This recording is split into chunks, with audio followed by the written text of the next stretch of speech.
this is what I found. It is a 1970 Volkswagen single cab pickup truck, and I couldn't be more excited to finally have one of these. Back when we were looking at the Karmann Ghia, this was parked just behind that, and I did not know it was for sale. I asked the seller what the deal was, and we pretty much on the spot agreed on a price, and well, here it is. So let me show you why I think this is one of the coolest pickups that you can get. So whilst from a distance these might look like quite large vehicles, in actual fact this is only 14 feet in length, which is around 2 feet less than a Honda Accord of this current generation. And I just think that that is fantastic. It means you're never going to struggle to find parking, and you're always going to be able to get around town easily, not in the same way that you would in one of these modern day Yank tanks with a full bed. That also even doesn't have the same load capacity of this. Because would you believe it? This is a 1-ton truck. And right here, I feel, is the greatest party piece this vehicle has in the way that its bed is constructed. To get the tailgate open, we're just going to pop this one up. I'm going to do the very same over here. That folds down. Still have holes available for the lights. Flap this side down. Pop this one here. And instantly we have a gigantic bed, totally flat and accessible at around hip height. And this bed is exactly the reason why I've wanted one of these for the longest time. You sometimes see these in split window configuration, but as a bay window, they just don't show up. So I couldn't say no to this. Inside the engine bay here, we do not have a stock Type 1 engine. This is indeed a Porsche 914 or 914, however you prefer. I would prefer something different, but this works, so that's what we're keeping in it. And this is the second thing that I enjoy a lot about this vehicle, and that is what we are in now, which is otherwise known as the treasure chest. It is an undercab storage, which is perfect for tools and spares when you're on the road and you need a little bit of help if something goes wrong. Plus, you can pretty much fit anything else in here, and I guess this could be considered this vehicle's trunk space. So that's neat. When it comes to the interior, there's really not too much to talk about. We've got some dials, there's some lights here, the speedo, there's an oil pressure gauge, which is sometimes a clock, a steering wheel, there's a shifter, a range of pedals that help you drive, and that's kind of it. There's not much going on in here, and that's one of the big reasons I like this. It's simplistic, it's rudimentary, and it's just practical. And from the captain's chair, this is more or less the view. Everything's in front of you, it's within reach. I mean, this fuse box should be attached. It's not, there's a reason for that. Your handbrake is all ready to go. And it's just works. The previous owner did do some reupholstery, which is neat because that saves a bit of hassle. And these door cards are not original, but I think you'll agree, they show up pretty well, which is really cool. Underneath here, that's where the spare tire is stored. There's a cassette tape there. But this seat, you just kind of pull it apart and it just comes out on its own. We just give it a little tug here, and then yeah, you can see it's getting nice and loose, but I'm not going to take it out because there's no point. Seatbelts are extremely unexciting. They are non-returning, but safety first. And then the window is even kind enough to give you a defrost option, which you can find here next to the ashtray. One thing I wish this car did have, and is a very easy fix, yeah, there's no glove box. So that's something to add in the future. Now, in terms of overall performance, there's not a whole bunch going on here. We've got front disc brakes, rear drums, not exciting. The axle's from a 77 bus, we're not sure why. But the driving experience is as you would expect from something shaped like a loaf of bread. Not the most aerodynamic, but it'll get you there. Now, 0 to 60, yes, it can do that. But that's kind of all there is to say about it. It's a 4 on the floor. What more can you ask for? And with that introduction over, let's go back to before this vehicle was running and we were figuring out what was going on with the fuel pump. We are underneath the bus, well, the truck. We've just swapped out the fuel line temporarily to see if this pump is working. So we are gonna just put a bit of gas in it, get the battery up there, crank it, and see if anything occurs. Okay, the fuel pump seems to be doing something. So what I'm going to do is just see if this will do anything.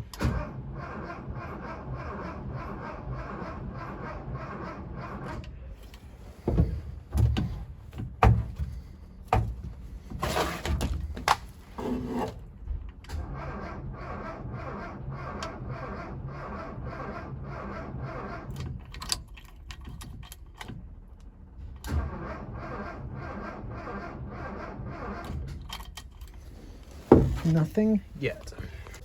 I just gave the carburetors a little bit of a crank, so let's see. Foot down. Do we get a cough?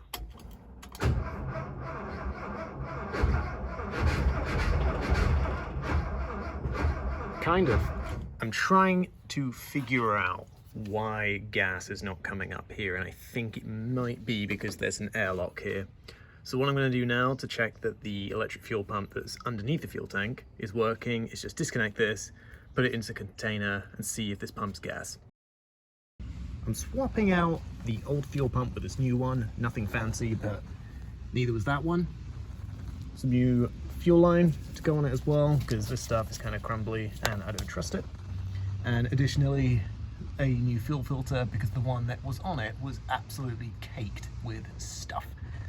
So we're going to get this installed, and hopefully once we turn the key, we're actually going to see fuel flowing all the way to the back and filling up that rear fuel filter. Good news! It does indeed pump fuel.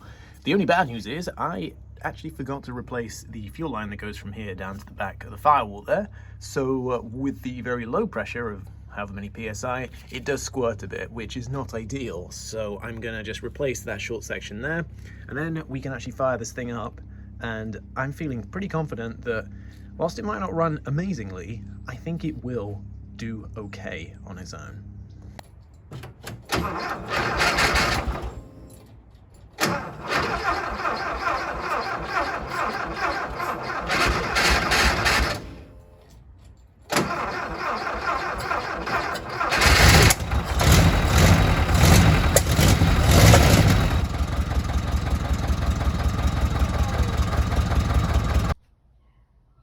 Just yesterday, I started up the bus, wanted to replace a couple of the fuses that were gone. And this happened. So, yeah, it's kind of shot. So what I'm gonna have to do is adapt a different fuse box to replace this. Thankfully, all the wiring is original, so at least we can just kind of match the colors up and go from there, but that sucks. Here we are trying to get this converted. So this is the box that I'm working with. It's from a 73 Super Beetle, and thankfully it has all the original wires in it, and the wiring has not been changed on the bus truck. So I'm basically swapping. So if I find a thick yellow one and a thick yellow one here, I am interchanging them. So we're going to do that and see how we get along. This little rat's nest, I think, is all in place. So what we're going to do is get a battery in, and hopefully nothing bad happens. All right, we're going to remove this because you will see it's a little bit screwed up, to put it lightly. That's the lower. Let's pretend this one doesn't exist, and I'm going to try my best to get this seal off, but I'm probably not going to succeed all too well because it's quite fragile. Make it all slightly better. Oh, look, we got some nice lichen or something growing there. Always good to see bits of nature on your car. Whoops, just kind of split that, but that will do. So let's tuck this one in. Get this reattached, get the bulb in, and see if we have light, because that would be pretty nice. With the turn of the key, we should see something.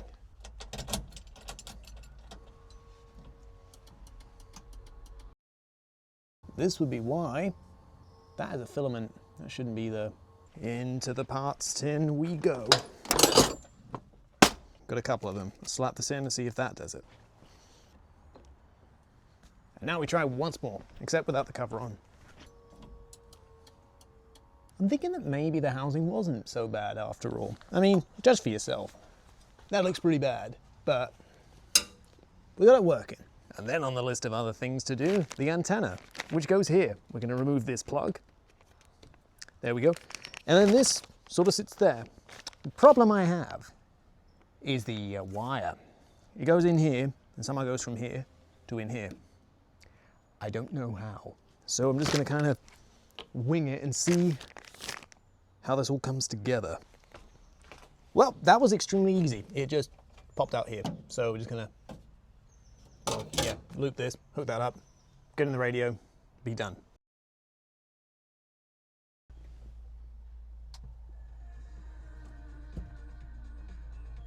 Well, it works. This is a station that I could not get before.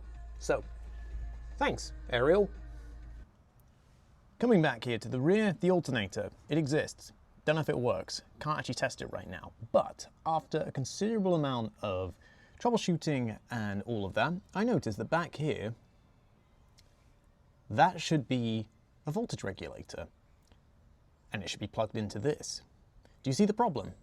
We're missing it. So I'm going to go and grab one from our local VW guy.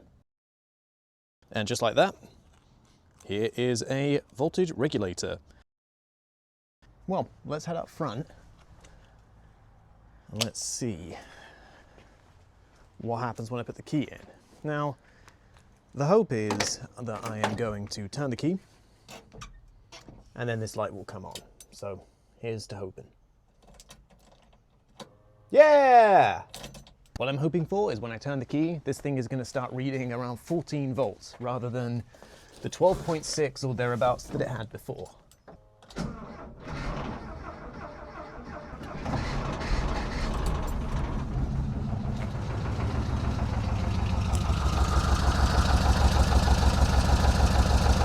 That's slightly annoying. Good news, with a bit of a rev, you'll notice that number is creeping up. I'm just going to count that as good. Glad that we figured out that it wasn't the alternator, but instead it was just a missing component. Not even a bad ground, just that wasn't there. No idea why the previous owner decided they wanted to remove that, because that is just stupid. And for context, these things are not worth much, so there's no benefit to getting rid of it. The next thing in my group of priorities I'd quite like to address is this window winder mechanism, because currently this does not go up and down, which is not very fun because it can get quite hot here and it is quite nice to have a breeze. The action as it currently stands is as follows. I'll just attach the handle and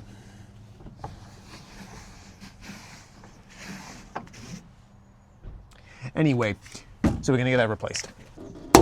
All right, there we go.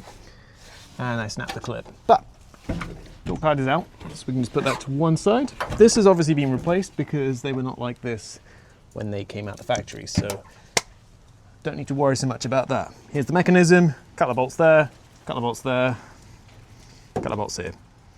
Let's just hope this is nice and straightforward. I'm going to tape up the window to be sure it doesn't kind of fall down, and then yeah, we're just going to see what happens. A little bit here, a little bit there. All right, we're just going to let that kind of do its thing. I'm going to grab some tape for the top.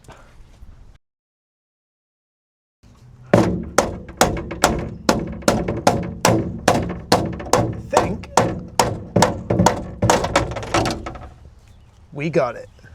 Many a sweat has been broken. But now, we're going to see. Does it work? Yeah, it's a little bit crunchy, but that's probably because of the tape. But that, I'm very happy with. And nestled within the treasure chest was this spare tire, an old fuel tank, a fuel tank hose, parts of an air filter, engine tin, mystery metal, worn out suspension, a thing, another air thing, finishing up these two heater channel things, one of them battered with hammer. Nestled in the passenger side of the vehicle was this wonderful piece of folk art, probably functioning at some point, but the construction is just to be admired. Nails and a couple of screws and a couple more. This was just wedged in there. There's only one place for this, and that's the bin.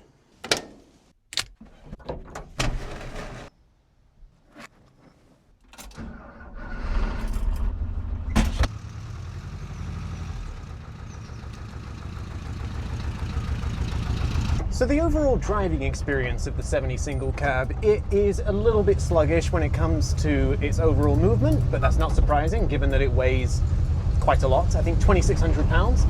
The noise in the cab is, well, it's an engine, and there's definitely some creaks and some rattles going on for sure.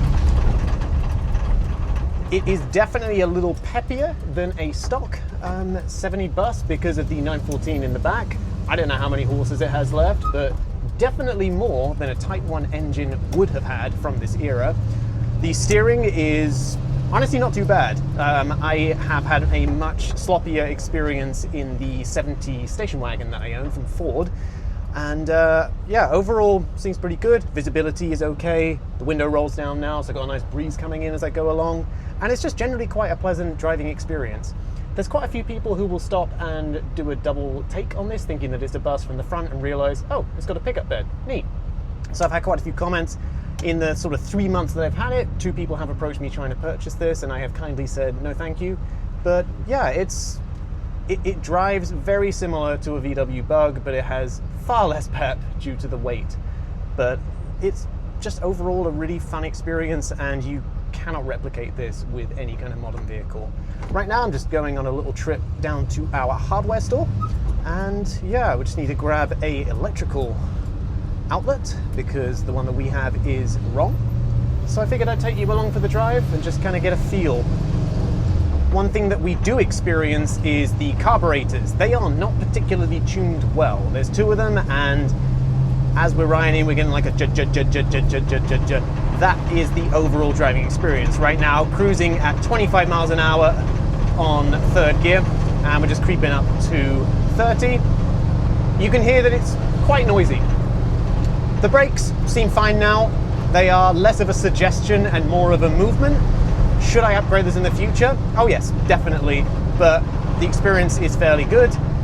The alignment of the tires seems mostly fine. We haven't got any kind of weird side-to-side movements or anything like that. So overall, I'm pretty happy with how things have come together. This is a usable vehicle, and I couldn't ask for more, given that this had been sat for close to 5 years after being dealt quite a rough hand in the state of Colorado. So yeah, let's head to the hardware store and get my chore done.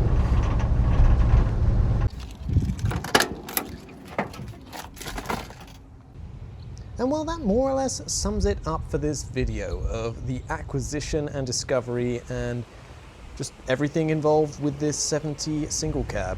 I still can't believe that I managed to find one of these in just some random driveway, and you know, sure, she has her imperfections, but for the most part, it's a fairly solid vehicle. I'm excited for what's to come. There's plenty of room for improvement here, and I'm just excited to keep taking this to the hardware store, getting lumber, and seeing where it takes us. So thanks for coming along. Really appreciate you stopping by, and hope to see you in the next one.